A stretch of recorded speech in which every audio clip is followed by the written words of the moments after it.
Përshëndetje miq dhe mirë se erdhët në studion e emisionit Pa Gjurmë. Jemi live këtu në ekranin e Report TV, ku si çdo ditë dhe ditën e sotme jemi rreth 1 orë në transmetim. Redaksia e emisionit Pa Gjurmë ka vendosur sot të sjellë një histori të dhimbshme nga Vlora, e në fakt ka qenë data 30 mars 1992, ku për familjen Merkaj, që priste një ditë gëzimi, do martoni vajzën e shtëpisë, u kthye në një ditë hidhërimi, sepse humbën nga kjo jetë djalin e shtëpisë dhe dhëndrin që do martohej.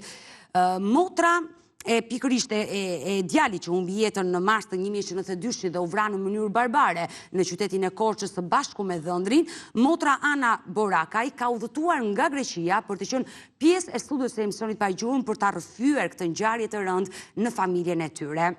Ajo ka kërkuar që pjesë e studios së emisionit Pa Gjurmë të jetë dhe juristja Nexhi Beqiri, kështu që sa Ana ti bashkohet studios tonë, unë dua të përshëndes juristen. Përshëndetje Nexhi dhe mirë se erdhe. Mirë se u gjeta. Përpara se të flisja me Anën, që ka një histori shumë të dhimbshme të familjes së saj, më kërkoj që ju të ishit prezent, a kishte nevojë për këshillat ligjore nga ana juaj, kështu që dhe unë të falenderoj që sot të kam në studio.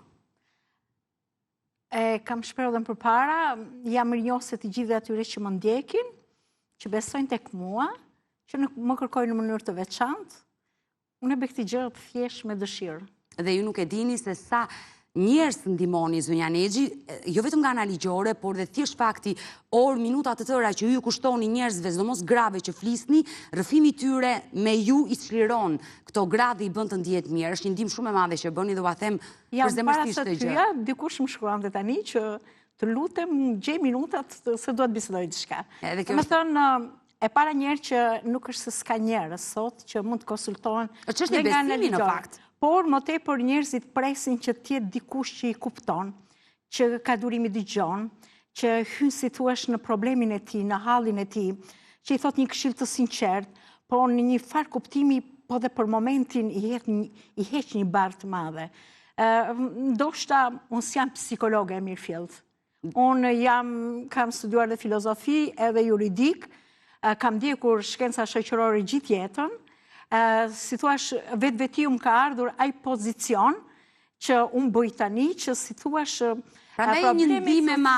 probleme shoqërore, do më thonë, ndjehe mirë aty, më duke sikur ditë bëj një gjë të mirë që është e vlefshme për të tjerë, dhe kaq mua më mjafton. Dhe është një ndihmë e madhe për ne, ta them sinqerisht faleminderit. Mirë, Ana do të jetë pas pak me ne në studio, po bëhet gati, po vendos mikrofonin për të rrëfyer këtë histori të dhimbshme, por përpara se të vazhdojmë historinë e Ana Borakaj, unë dua që ditën e sotme regjia të më ndihmoj për të prezantuar një foto, sepse vetëm përpara disa ditëve policia franceze ka kërkuar ndihmën e mediave shqiptare dhe autoriteteve shqiptare për një shqiptar ende të pa identifikuar, i cili është gjetur në një gjendje shumë të rëndë dhe aktualisht ndodhet në një spital në Francë, është në koma, jeni duke parë personin në foto dashurmish, i cili e theksoi ndodhet në një spital në Francë dhe është në gjendje koma.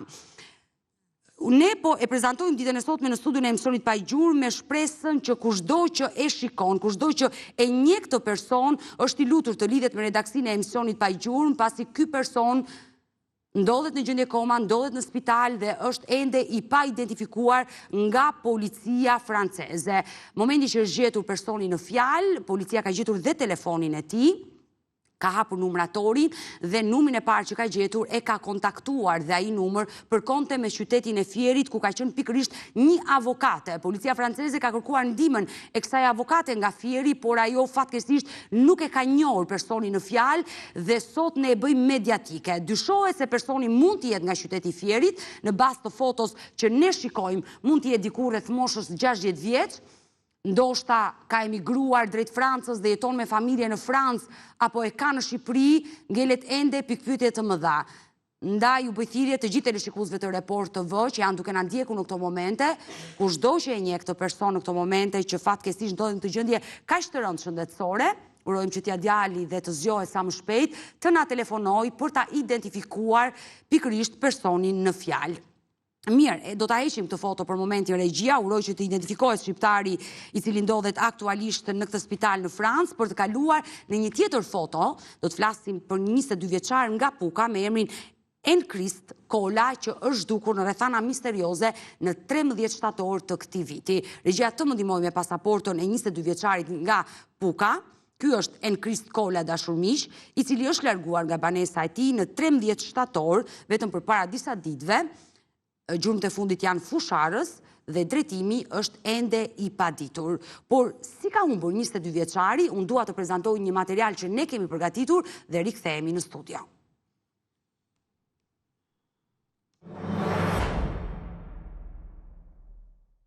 Vllai im është larguar nga shtëpia me datën 13 shtator, afërsisht nga ora 7:30, dhe para se të largoj ka folur, ka komunikuar me babain tim dhe i ka thënë do dalë sepse një burr do vinë të më marr. I ka pyet babai kush ishte ai burr, tha nuk e njeh. Ky është momenti kur familja Kola humbi kontaktet me 22 vjeçarin i cili prej vdekjes së nënës shfaqi probleme të shëndetit mendor, por që as nuk ishte agresiv e as nuk largohej për të mos u kthyer. Vëllai thot se Denisi në momentin e largimit kishte marrë dhe telefonin e babait, por edhe pse telefoni ra gjatë 24 orëve të para pas humbjes, ai gjithnjë nuk hapej derisa u fik. Cili ishte drejtimi në të cilin u largua Enkrist Kola? Me kë u largua nëse është larguar me dikënd? A ndodhi një aksident dhe për të fshehur ngjarje në ai u zhduk? Janë këto pikpyetje për të cilët familja sot kërkon një përgjigje. Unë mendoj nga fakti që ka thënë këtë fjalë nga babai, i ka thënë babait mund të ketë ikur ose mund të ketë marrë dikush. Dhe fakti që nuk e kapin as i pjesë të kamerave, edhe nuk e ka pa kush, as ka kush informacion, unë mendoj se mund ta ketë marrë dikush. Nuk e di nëse mund ta qyjë rrëmbim apo jo, po mund të ketë arsye të ndryshme, ose mund ta shfrytëzojnë për një gjë, ose në pjesë mund ta shesin kund për organe. Mendoj edhe se mund ke bërë një aksident, mund ke ndodhi diçka. Denis Kola shpreson në angazhim më të madh të strukturave që po merren me hetimin, të paktën për tabulatet telefonike, nëse vëllai i tij ka komunikuar me dikënd pas largimit dhe pse nuk gjendet qeliza e telefonit. Paktën më japin tabulatet telefonike, ta di me ka folë në ato momente, se ai nuk është largu kështu tak fak. Dukshëm i lodhur nga kjo situatë, Denis Kola, të cilit tashmë i ka mbetur vetëm babai, shpreson se vllai i tij të jetë akoma gjallë, por sido që të jetë, ai kërkon të di se çfarë ndodhi me vëllain e tij. Unë shpresoj të jetë gjallë, po edhe nëse nuk është gjallë, shpresoj paktën ta gjem dysysh, ta dim ta stakojmë edhe me, mos na merr se menja gjithmonë se a thua është gjallë, a thua ka di, ku është ashtu është atje.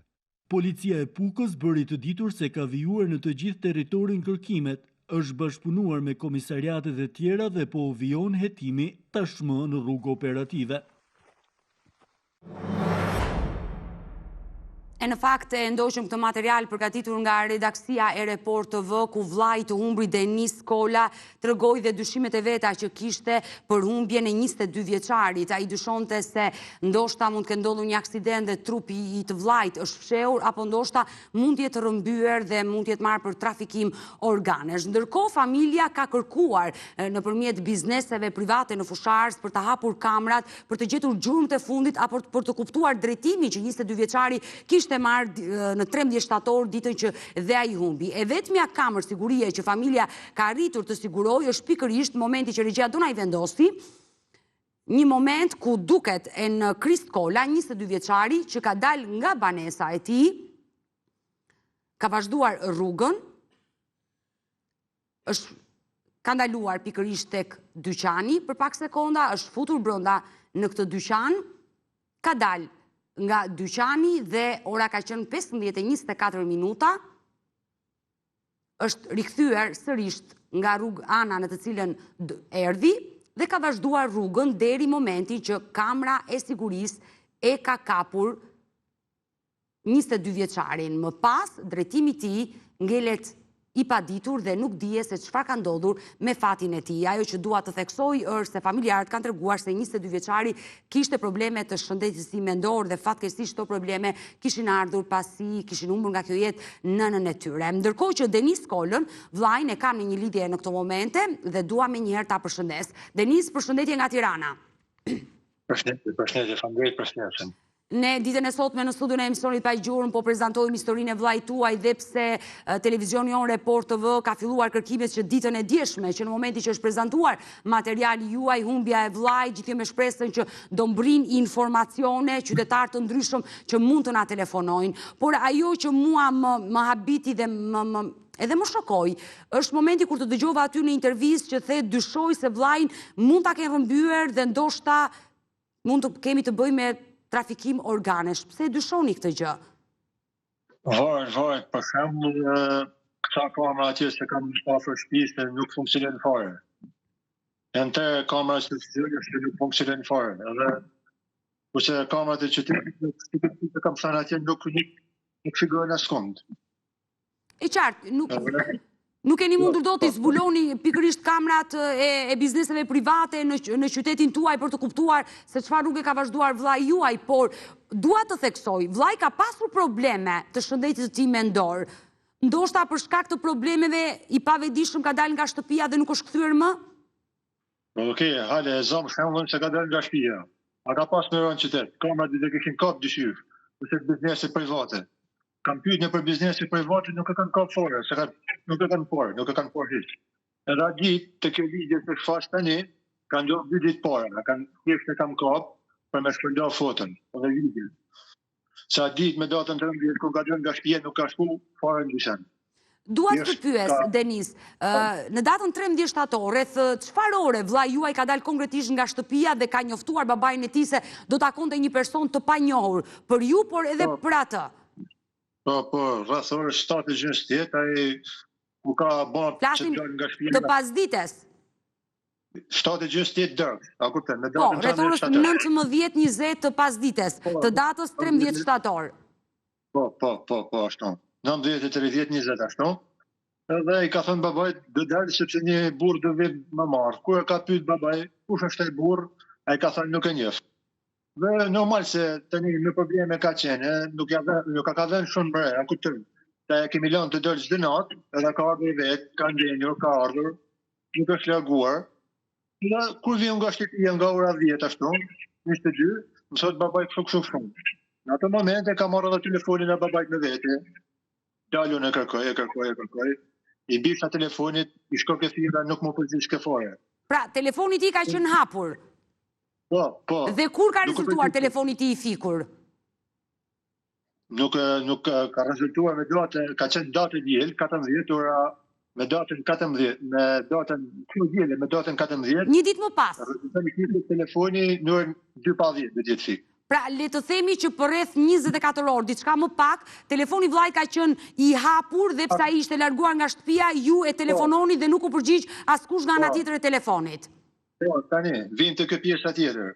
Të dielin mes i thirri policinën. Ju shpjegoj gjërin kështu i thash, mund bëj një gjë për me njëk me telefonin se këtu në qytet nuk ka, që kam kontrollu gjithë natën unë. Pra, ju këngulni që të zbulohen thirrjet e fundit me kë ka folur vllai juaj në telefon. I dashur Denis, sepse unë dua që dhe nesër të kem në studion e emisionit Pa Gjurmë dhe unë do të pres në orën 16 këtu për të vazhduar historinë e vllait tuaj, një humbje që kanë kaluar disa ditë le të themi dhe fatkeqësisht ju nuk dini asgjë për fatin e tij dhe mbi të gjitha ai ka dhe probleme të shëndetit mendor dhe situata bëhet më delikate për ju. Ndaj u bëj thirrje gjithë teleshikuesve, ata që janë duke na ndjekur në këto momente, kushdo që e ka parë Enkrist Kolën, këtë 22 vjeçar nga Puka, është i lutur, qoftë anonim të lidhet me studion e emisionit Pa Gjurmë, pasi 22 vjeçari është larguar nga shtëpia mbrëmjen e 13 shtatorit dhe drejtimi është ende i paditur. I dashur Denis, do doja të rria gjatë me këtë histori për të pritur dhe telefonata, por do pres telefonata ditën e sotme, uroj që të kemi për historinë e vllait tuaj. Dua ta mbyll me një mesazh që ti drejtohesh teleshikuesve të Report TV për gjetjen e vllait. Patjetër, nëse dikush ka informacione se kush e shef, paktën të komunikojnë TV Reportin ose me numrin tim, të dërgojnë një video se foto se ndoshta ngatroj se nuk është ai. Ngatrojnë me refugjat apo me njerëz tjerë, me pastaj. Ju isha lutur nëse shef kush të bëjnë një video si i foto, paktën. Nëse është ai, me në lej. Se është ai, ti bëjnë video si fotot në atër, ma dërgoj mu se telereportit. Unë e uroj me zemër që vllai juaj të gjendet dhe ta them me zemër që nesër mos udhëtosh drejt Tiranës, por ta kesh vllain në shtëpi, por në të kundërtën, ne nesër do e startojmë bashkë emisionin dhe do të jemi të dy në këtë studio për të pritur telefonata dhe për të nisur kërkimet tona për humbjen e Enkrist Kolën. Të përshëndesi dashur Denis. Përshëndetje dhe juve. Faleminderit. Jemi rikthyer në studio dhe tek sapo bizetoni, sepse studios ton i është bashkuar Ana Borakaj, pikërisht zonja që ka udhëtuar nga Greqia për të folur për ngjarjen makabre, vrasjen e vllajës të saj dhe ish kunati të ndjerit Ardi Seita, i cili vetëm martohej për pak ditë dhe ju mori jeta në mënyrë makabre në 30 mars të vitit 1992 në qytetin e Kuçovës. Ana, mirë se erdhe në studion e emisionit Fajtor. Përshëndetje zonja Odeta, përshëndetje zonja Eni, zonja Nexhi, më fal. Faleminderit për mikpritjen. Ne, përpara se të dëgjojmë historinë tuaj të dhimbshme, më lejoj që unë të prezantoj një material, një kronik që Gëstari Mikele ka përgatitur enkas për familjen tuaj dhe rikthehemi në studio.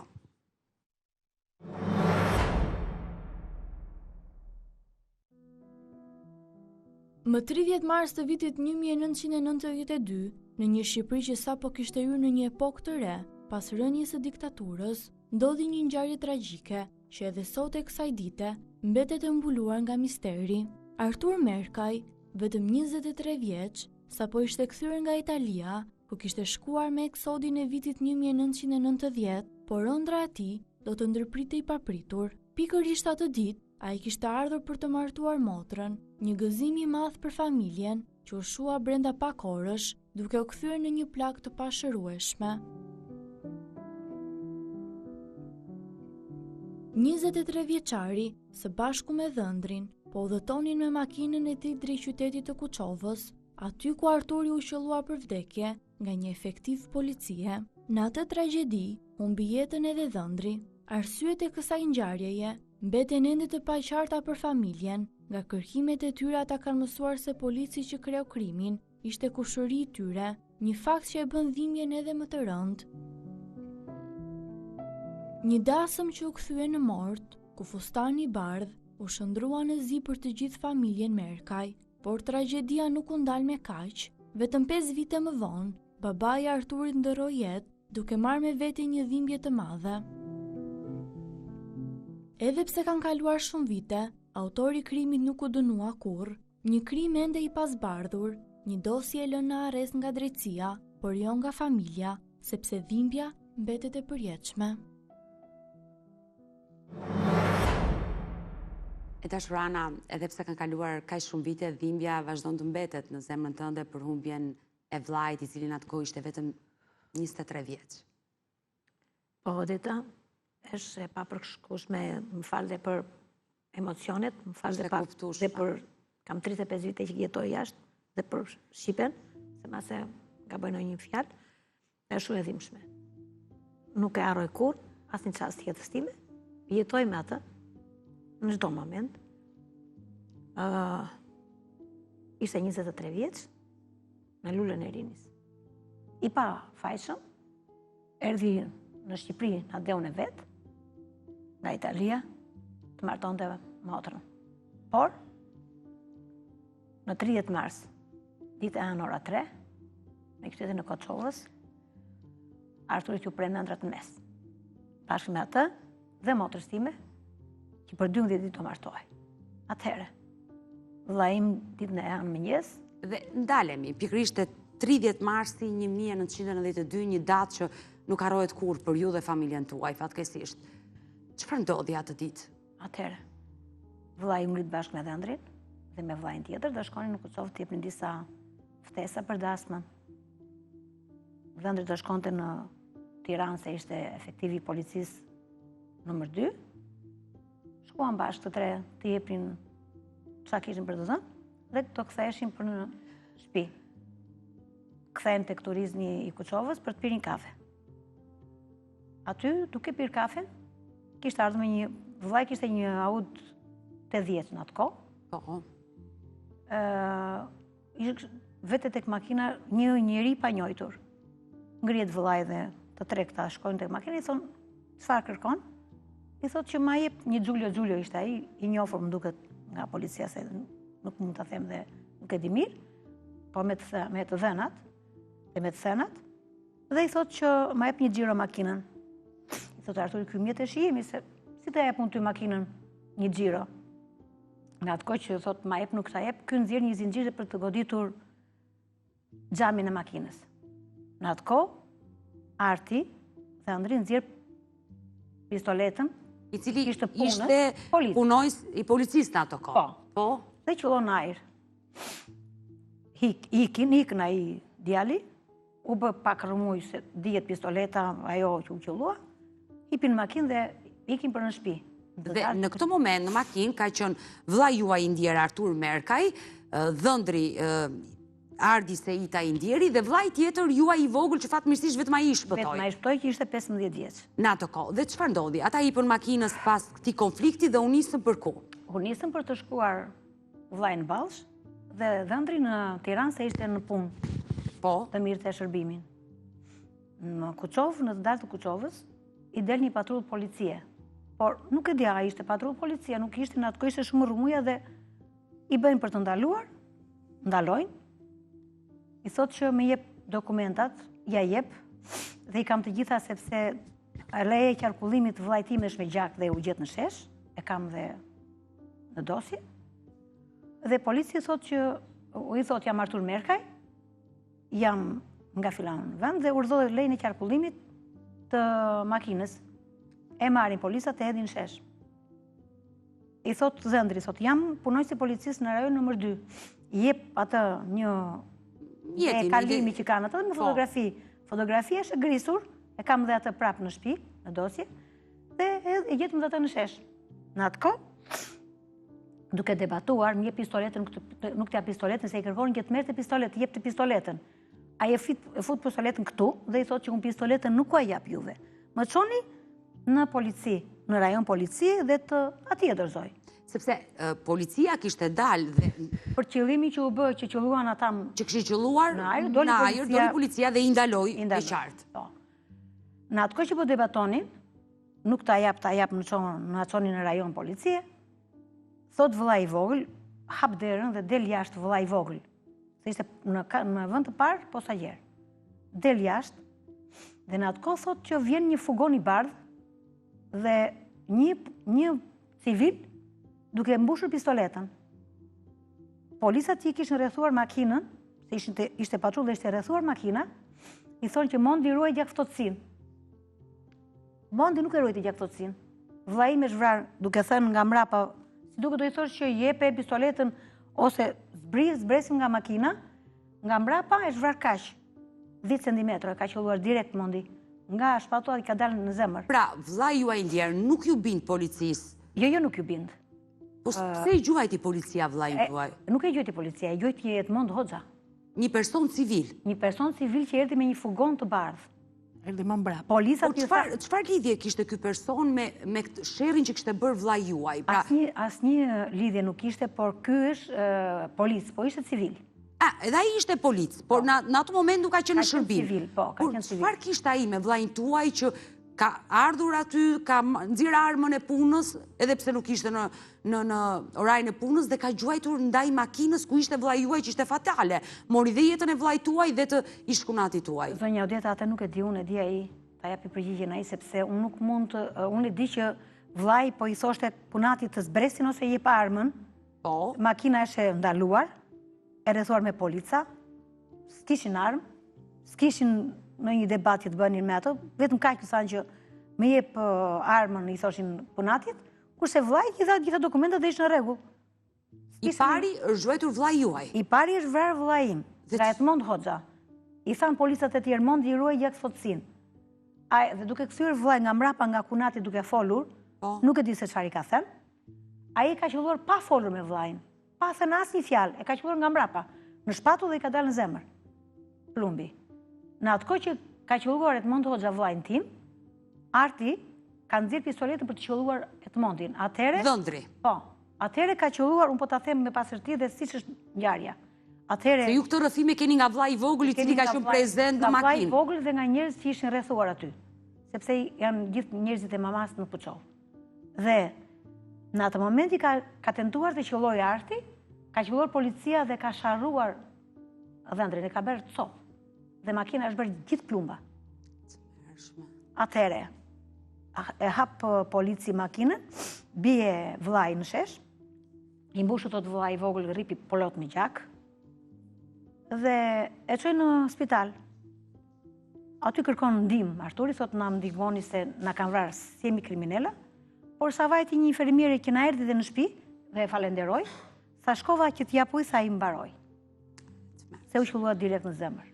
Atëhere, u bë varrimi, ne e bëm varrimin shpejt e shpejt sepse vllajin e vogël e morën në polici, edhe i thoshin që shkruaj, firmos kështu si shtemi ne. Edhe kanë qugur, e kanë rrahur aq shumë dhe më fusin ujë të ftohtë mbi të fik. Vllai i vogël. Vllai i vogël. Është detyruar nga policia e asaj kohe, pra flasim 92-shin. 92-shin. Në qytetin e Koçovës që të firmoste gjëra të cilat ai nuk donte t'i firmoste pa i lexuar. Nuk dinte vllai, s'dinte asgjë, ishte i shokuar nga ngjarja. S'dinte fare çfarë do bësh 15 vjeç, i shokuar nga gjitha vrasjet që u bë aty. Dhe ne e bëm varrimin e vllait shpejt e shpejt, sepse prisnim, na thoshin që është i gjallë, por ne nuk besonin, prisnim të vinte vllai tjetër i vrarë. Dhe i varrosëm Arturin shpejt. Në një kohë që vllai ishte në polici, në brenda, i ndaluar. Kur vemi që marrin vllain dhe vjen në shtëpi, thotë që pse jeni veshur me zeza? Arturi jeton. Jo, kishte vdekur, Arturi jeton.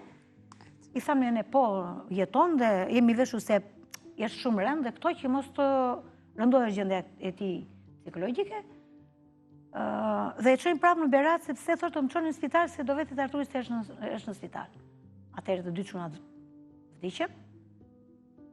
Shkuan i varrosur.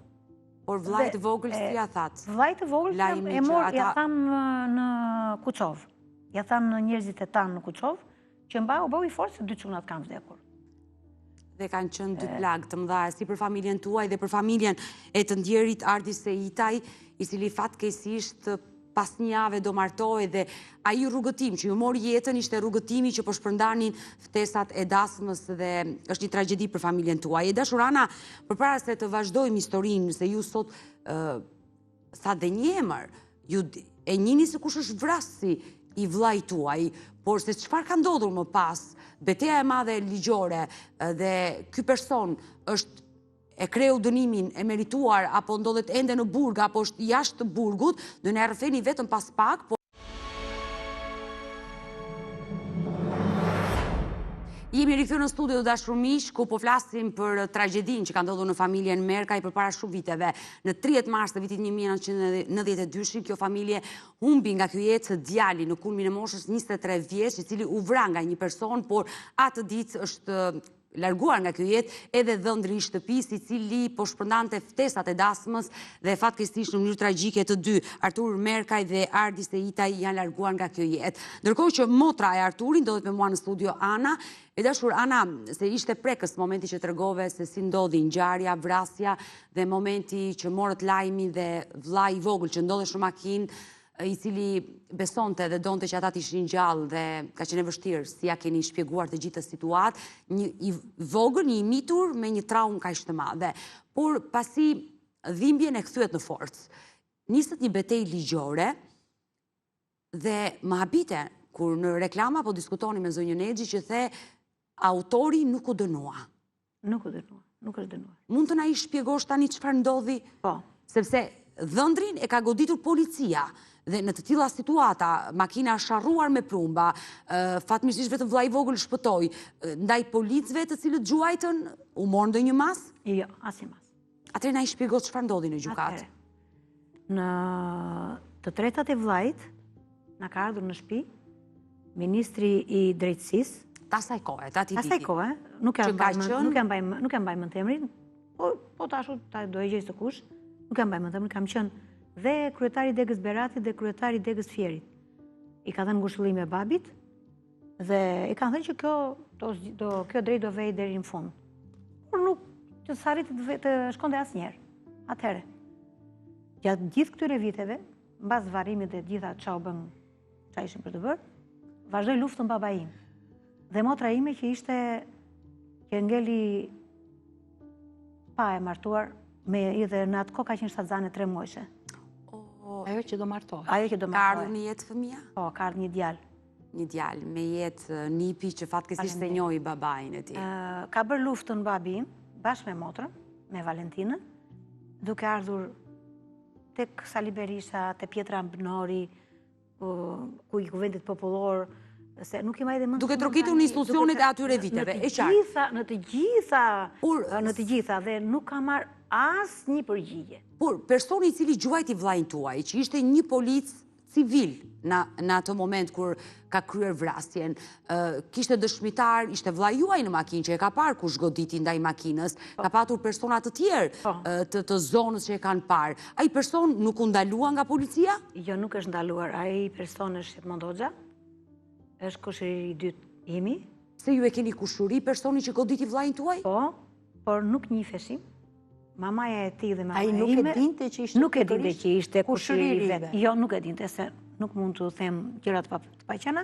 Nuk e dinte, në kohën që ka vajtur tezja ime, kur është vrarë Arturi atje dhe ka marrë vllajin dhe ka thënë Mondi ç'a është bërë, thot ç'a ke bërë, thot që teze nuk e njihja dhe unë nipi jot jam. Pra e ka pranuar? E ka pranuar te tezja ime, që quhet Habibe Hoxha. Ka vdekur tani, po e ka pranuar tek ajo. Dhe tjetra, zonja Odeta, është se kur ne të gjithë nuk kanë lënë varrimi i Arturit është bërë një varrim madhështor, Mallakastra mbylli dhe urën, te uri Lapulecit bëri protestë. Ajo familje, Edmond Hoxhës, kushira e parë e mamas time nuk erdhi në varrimin e vllajt tim. Nëse do ishin të pafajshëm, do vinte në varrimin e vllajt tim. Dhe do thosh që motra ime, nënës time, unë ja ku jam, nuk të ka vrarë djalim, po nuk erdhja fare, nuk folën, nuk erdhën, nuk kërkuan falje, nuk erdhën në varrimin e vllajt. Ju pas kësaj ngjarje asnjëherë nuk u takuat me këtë familje? Jo, nuk kemi takuar, sepse personi në fjalë Edmond Hoxha që ne kërkoj me ngulje dënimin e tij. Ai nuk u dënua nga Ai nuk gjykata. është dënuar dhe çështja nuk është hetuar. Sepse po të hetoj. Por gjykata e mbylli këtë dosje pa një autor? Pa autor. E ka mbyllur sepse nuk është bërë gjyq. Nuk u fol baba im. Nuk u folëm ne si familje që të bësh gjyq, të thosh u vra, ose po të ishte fajtor vllai im. Le të bësh gjyq, ta dënonte, ish kriminal, dënohet, të vdekur. E kërkoi baba im këtë. Bëj të vdekur, dënohet të vdekur. Jepi dënimin e merituar nëse është djali im kriminal. Por, dhe sikur kriminal ti ishte vllai im, përdesa makina ishte ndaluar, ishte rrethuar me polica dhe ti jep lejnë e qarkullimit të makinës që thua urdhë, nuk kishte të qëllonte policia për dy çuna të vriste. Pse qëlloi? Pse i vrau? Policia në tilla situata ku një person nxjerr armën, sepse Ana e tha që dhëndri i ndjeri Ardi Seitaj, pasi i vran kunatin që e pa, ai mori armën dhe doli për të gjuajtur. Policia e goditi. Jo, nuk doli, ishte në makinë. Në makinë, ka nxjerr armën për të gjuajtur, policia për vendmbrojtje e ka goditur. Shiko, Deta, ne nuk e dim konkretisht si ka ndodhur. Gjithnjë sipas rrëfimit të Anës. Sipas rrëfimit të Anës, po thot shumë të vërteta, ashtu siç i di, siç e ka shpjeguar, sepse ka patur dëshmitar okular aty, ka qenë vllai 15 vjeç, ndoshta ai të gjithë skena, sepse ka qenë një situatë, si thua, jo e qetë që ti të vëzhgosh, po gjithsesi, duke patur parasysh që kush ishin viktimat, natyrisht që e përsia ka qenë e gjithë atyre forsave të policisë që kanë rrethuar fugonin. Domethënë, në përparësi nuk kanë qenë këta të ndaluar. Ju thoni që ndoshta këta kanë dashur të vetë mbrohen, po natyrisht ata ishin në dorë të policisë, nuk ishin në dorë, si thua që kishte dalë dikush rrugës, disa bandit, siç ndodhi në 97-ën, që të dilnin rrugës njerëz të armatosur dhe duhet vetë mbroshe, ata kanë ndaluar, i ka rrethuar policia, natyrisht për veprimin që kishte ndodhur. Unë e thash këtë gjë sepse bazohem te thënia e Anës që policia i ka kërkuar të dorëzojë armën, ai se ka dorëzuar armën dhe policia ka goditur ndaj tij. Dyshoj unë dhe po të pyes ty. Jo, zonja Odeta, në kohën që është vrarë vllai im, që kanë qelluar Arturin, atëherë ka tentuar Arti të qelloj. E qartë, pasi i vran kunatin. Pasi vran vllain tim. Vllai im është vrarë 10 pond nga dera e makinës. Çfarë vendmbrojtje ishte policia? Ku ishte vendmbrojtja? Por si ka mundësi? Ai ka hapur nga xhami i makinës, ka qenë i hapur. Dhe shqylluar nga jashtë nga policia. Është qelluar nga Edmond Hoxha. Nga ky që erdhi me fugonin nga brapa. Ai ka ardhur me një fugon të bardhë. Policia nuk ka reaguar kur u bë vrasja e vllait tuaj. Pra nga një person që erdhi në momentin që jo një person, nga Edmond Hoxha. Edmond Do Hoxha. t'ja them emrin sa të vdes. Sa tim gjallë, sa të ai të dënohet. Nga Edmond Hoxha që ka ardhur me fugonin, një fugon i bardh, ka zbritur nga fugoni, vllai ka qenë me drejtare hapur të makinës, ka qenë i kthyer nga mbrapa nga kunati, dhe Edmondi nuk i ka thënë asnjë fjalë, por ka ardhur, ka qelluar direkt. Vllain tuaj. Po. Zonja Nexhi. Ai ishte shef atëre? Ka qenë shef, nuk Ka qenë shef atë. Por ka qenë civil, nuk ka qenë orarin e punës. Ka qenë shef dhe ka ardhur, domethënë si thua për të parandaluar, për të parë situatën, për të qetësuar e tërë, por nuk ka ndodhur kjo, por ka ndodhur që ka qelluar direkt mbi vllain. A mund ta quajmë një polici jo profesioniste atyre viteve e cila ka reaguar në këtë lloj forme? Duke marrë jetën. Prandaj e nisa, domethënë, si thua shpjegimin, me faktin që këta nuk ka qenë duke u larguar policisë. Po kanë qëndruar, e qartë. Kanë qenë të ndaluar, ju kanë kërkuar, kështu siç thuhet. Ju kanë kërkuar dokumentat e tërë dhe edhe nëse do tentonin të largoheshin, mund të justifikoj pikërisht veprimi i këtyre policave. Po jo, s'duhet të ka përdzej, domethënë gjithnjë, s'duhet të ka përdzej ky veprim rrezikun që paraqet ai grup.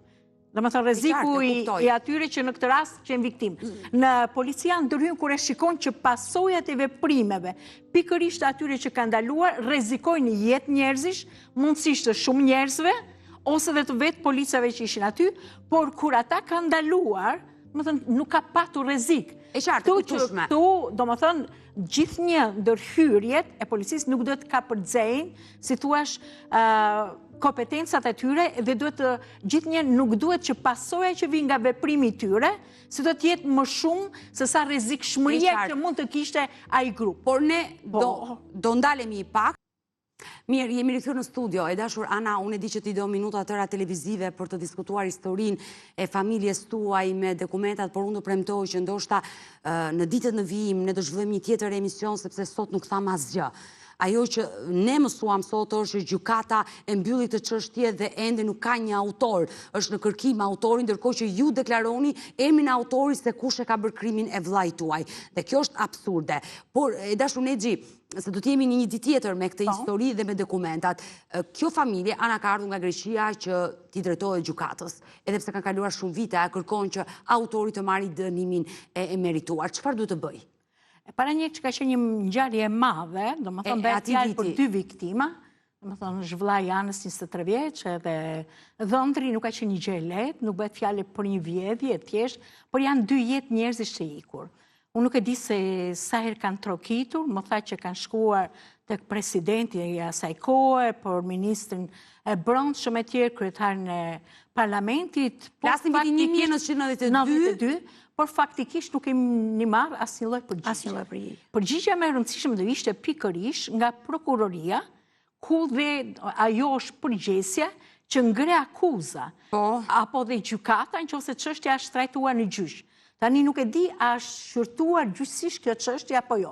A ka nxjerrë një autor të kësaj vepre penale? Jo, asnjë autor. Ju keni pyetur ndonjëherë në gjykatën e Beratit? Kemi pyetur dhe thonë që kjo çështje është e pushuar, por nuk kemi kapur autorin. Mbyllur, është pushuar çështja për mungesë. Nuk e di, sepse zonja Nexhi, nëse do bësh një gjyq, nuk do ish babai im ose familjarët në atë gjyq. E qartë. Jo, problemi është se është duam pak kohë për të bërë këto verifikime dhe ju premtoj që do jemi sërish në studio për të vazhduar këtë histori. Ditën e sotme unë nuk do të marr një mesazh që ti do përcjellësh, sepse dua që ti jesh sërish në këtë studio me dokumentat për të folur për ngjarjen e rëndë që ke humbur nga ky jetë vllai. E dashur Ana, më mirë kupto për kohën televizive.